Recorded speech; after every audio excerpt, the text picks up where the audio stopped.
Step 7, Dykes. So first of all, I make another new layer. I put it above the base map so that you can see it clearly, and then select its colour. You can do that with all of them. And then I untoggle all of the irrelevant information, or layers rather, and I use this curvature tool to draw my dykes. As you know, like nothing in geology is straight, so I like to use the curvature tool rather than the pen tool to draw my dykes, because quite often they do, although linear features, they do vary slightly in their orientation. So I then fill it with a green. I make it a thicker line, and then I select it, I copy it, and then I paste it again. I want this pasted line to be a boundary of this dyke. So I toggle boundaries and then I reselect them. I then use the eyedrop tool and get the same dashed line as I have for all my other boundaries. Now I no longer need to have the boundaries. So then I align that with the edge of this dyke, and you can see it fits very, very well. Again, I copy that new line and paste it. And then align it with the other side. So dykes are also the same, where if you've seen an observed boundary, you should have it solid, and dashed line is inferred. So I do that again. I start off using the pen tool, then realise it's looking a bit too straight. So I go and undo what I've done in this case, just to try and make it a bit more curved.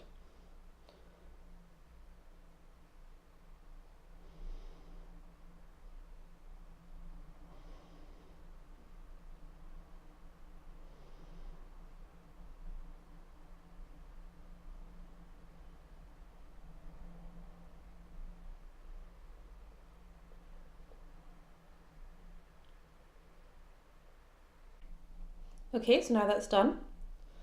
Just need to adjust that. I then reselect the eyedrop tool and then make the line the same colour as the green. And then I've got a nice green line, same thickness as the previous one. Okay, I repeat that then. I then copy that line and then paste it. Using the eyedrop tool, I then copy the boundary of the previous line, dyke, and then I align it again. And again, it fits quite nicely.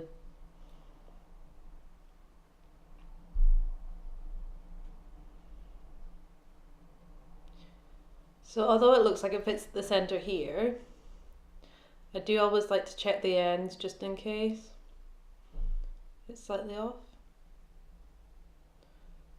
So there you go, copy, and then I paste it again.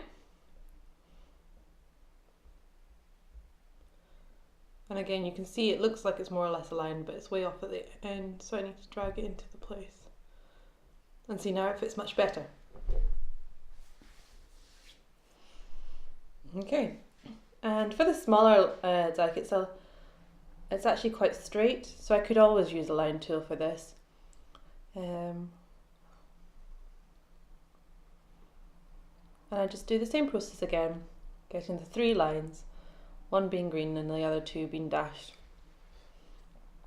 If you wanted to put like solid lines that were observed boundaries, you just do the same process.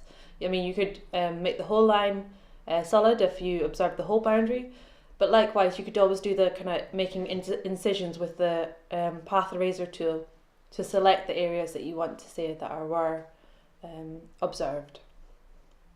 Okay, so I'm just going through and doing all these dykes. Okay, so now that's all my dykes done. I'm now just going to show you. You may have more, you may have less, you may have none. But you can see that's them all. That's all my layers building up and all my data. Again, locking things so that I don't accidentally move anything.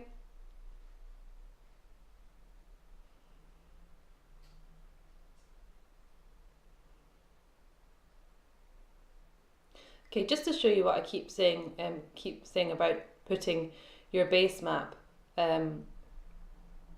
below your data. If I put this base map above all my data, you can see that it's actually really foggy, and you can see the strike and dips aren't clear, neither are the dykes, neither are the faults or the boundaries.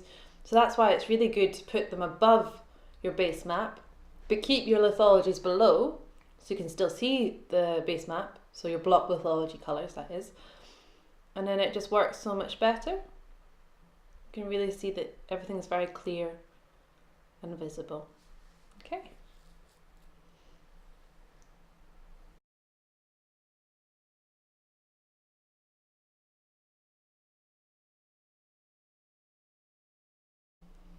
Okay, and then ensuring that I save my work so I don't lose anything.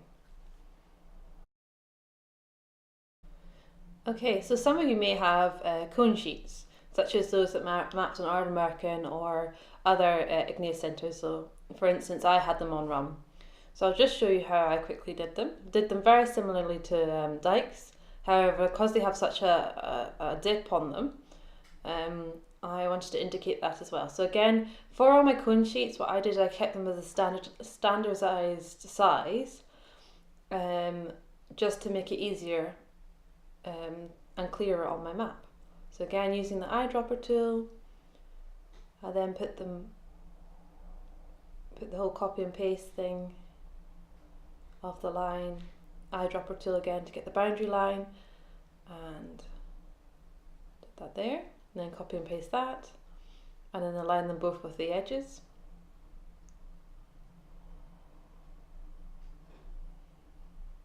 And then because I have a dip angle on this, you can see I've indicated that by like this three-pronged side to show the angle at which it dips. So